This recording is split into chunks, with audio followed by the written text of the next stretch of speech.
Hello friends, ಇವತ್ತು morning ಕಂಪ್ಲೀಟಾಗಿ GNM nursing board ಬಿಟ್ಟಿರುವಂತಹ ಒಂದು ಅಫಿಷಿಯಲಿ ಅವರು ಕೂಡ ಅನೌನ್ಸ್ಮೆಂಟ್ ಮಾಡಿದ್ದಾರೆ. ಇಲ್ಲಿ ನೋಡ್ಬೋದು, announcement of results January GNM nursing revaluations examination ಅಂತ ಕೊಟ್ಟಿದ್ದಾರೆ.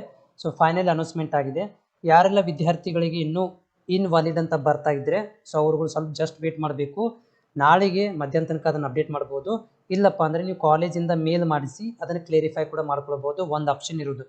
ಎರಡನೇ ಆಪ್ಷನ್ ಏನಂತಂದರೆ, ಸೊ ವಿದ್ಯಾರ್ಥಿಗಳು ಭಾಳಷ್ಟು ಜನ ನಮಗೆ ಮಾರ್ಕ್ಸ್ಗಳನ್ನು ಆ್ಯಸ್ ಇಟ್ ಈಸ್ ಹಾಗೆ ಇಟ್ಟಿದ್ದಾರೆ, ಸೊ ಅದಕ್ಕೆ ರಿವ್ಯಾಲ್ಯೂಯೇಷನ್ ಮತ್ತೆ ಹಾಕ್ಬೋದಾ ಅಂತ ಇಲ್ಲಿ ಒಂದಷ್ಟು ಕಾಮೆಂಟ್ಸ್ಗಳನ್ನು ನಾನು ಇಲ್ಲಿ ಓದ್ತೀನಿ.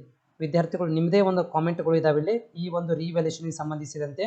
ಸೊ ಇಲ್ಲಿ ನೋಡ್ಬೋದು, ಒಂದು ವಿದ್ಯಾರ್ಥಿ ನನಗೆ ಕಾಮೆಂಟ್ಸ್ ಹಾಕಿದ್ದಾರೆ, ಸೇಮ್ ಮಾರ್ಕ್ಸ್ ಹಾಗೆ ಹಾಕಿದ್ದಾರೆ, ಅವರು ವ್ಯಾಲ್ಯೂಯೇಷನ್ ಮಾಡಿಲ್ಲ ಅಂತ ಅನಿಸುತ್ತಿದೆ, ಪ್ಲೀಸ್ ಮಾರ್ಕ್ಸ್ ಅಪ್ಲೋಡ್ ಮಾಡಲಿಕ್ಕೆ ಅಟ್ಲೀಸ್ಟ್ ಮಂಡೇ ತನಕ ಚೆಕ್ ಮಾಡಲಿಕ್ಕೆ ಹೇಳಿ ಅಂತ. ಸೊ ಇವ್ರ ಪ್ರಾಬ್ಲಮ್ ಏನಂದರೆ ಆ್ಯಸ್ ಇಟ್ ಈಸ್ ಮಾರ್ಕ್ಸ್ ಬಂದಿದೆ. ನೋಡಿ, ನೀವು GNM ವಿದ್ಯಾರ್ಥಿಗಳಿಗೆ ಮೊದಲೇ ಮತ್ತು ನಿಮ್ಗೆ ಗೊತ್ತಿಲ್ಲ ಅಂತ ಅನಿಸುತ್ತೆ.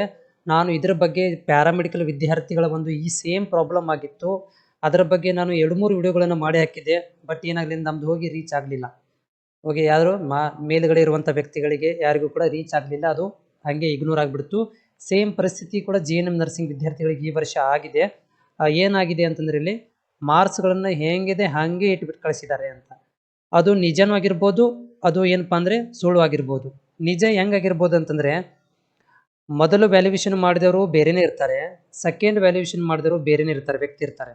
ಅದು ಹೇಗೆ ಇಬ್ಬರದ್ದು ಮೈಂಡ್ಸೆಟ್ ಸೇಮ್ ಇರುತ್ತೆ? ಒಂದು ಪ್ರಶ್ನೆ ನನಗೆ ಬರ್ತಾ ಇರೋದು, ನಿಮಗೆ ಬರುತ್ತೆ ಗೊತ್ತಿಲ್ಲ, ನನಗೆ ಬರ್ತಾ ಇರೋದು ಹೆಂಗೆ ಸೇಮ್ ಇಟ್ಟು ಕಳಿಸ್ತಾರೆ. ಫಾರ್ ಎಕ್ಸಾಂಪಲ್, ಇಲ್ಲೊಂದು ವಿದ್ಯಾರ್ಥಿ ಹೇಳಿದ್ದಾರೆ, ನನಗೆ 37 ಬಂದಿದೆ, ಫಂಡಮೆಂಟಲ್ 35 ಇತ್ತು, ಅದೇ ಹೆಂಗಿದೆ ಹಾಗೆ ಇದೆ, ಸೊ ಸಬ್ಜೆಕ್ಟನ್ನು ಎರಡೂ ಬೇಜಾರಾಗ್ತಿದೆ ಅಂತ ಇವರೊಂದು ದುಃಖ ಒಂದು ತಿಳ್ಕೊತಿದ್ದಾರೆ. ಸೊ ಏನಂತಂದರೆ, ಇದು ಹೆಂಗೆ ಮಾರ್ಕ್ಸ್ 37 33 ಇಟ್ಟು ಕಳಿಸಿದ್ದಾರೆ, ಈ ರೀತಿಯಾಗಿ ಇವರು ಹೇಳ್ತಾ ಇದ್ದಾರೆ. ನಂದು ಪ್ರಶ್ನೆ ಅದೇ, ಅದು ಹೆಂಗೆ ಚೇಂಜ್ ಆಗೋದಿಲ್ಲ? ಫಾರ್ ಎಕ್ಸಾಂಪಲ್, ಒಬ್ಬ ಸರ್ ಇದ್ದಾನೆ, ಅವನು ಚೆಕ್ ಮಾಡಿರುವಂಥದ್ದು ಮೆಥಡ್ ಬೇರೆ ಇರುತ್ತೆ, ಇವನು ಚೆಕ್ ಮಾಡಿ, ಯಾಕಂದರೆ ಇದಕ್ಕೆ ಕೀ ಆನ್ಸರ್ ಅನ್ನೋದೇ ಇಲ್ಲ GNM ನರ್ಸಿಂಗಿಗೆ.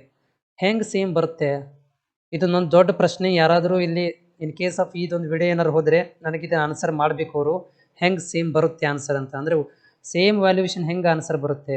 ಯಾಕಂದರೆ ಅಲ್ಲಿ ಮೊದಲು ಆ್ಯನ್ಯುವಲ್ದಲ್ಲಿ ವ್ಯಾಲ್ಯೂಯೇಷನ್ ಆಗಿರುತ್ತಲ್ಲ, ಆ ಮಾರ್ಕ್ಸ್ ಕಾಣಿಸೋದಿಲ್ಲ, ಗೊತ್ತೇ ಆಗೋದಿಲ್ಲ. ಎರಡನೇ ವ್ಯಾಲ್ಯೂಯೇಷನ್ಗೆ ರಿವ್ಯಾಲ್ಯೂಯೇಷನ್ ಮಾಡಬೇಕಾದ್ರೆ ಹಳೆ ಒಂದು ಮಾರ್ಕ್ಸ್ಗಳು ಗೊತ್ತಾಗೋದಿಲ್ಲ ಮತ್ತು ಹೊಸದಾಗಿದ್ದು ಚೆಕ್ ಆಗುತ್ತೆ.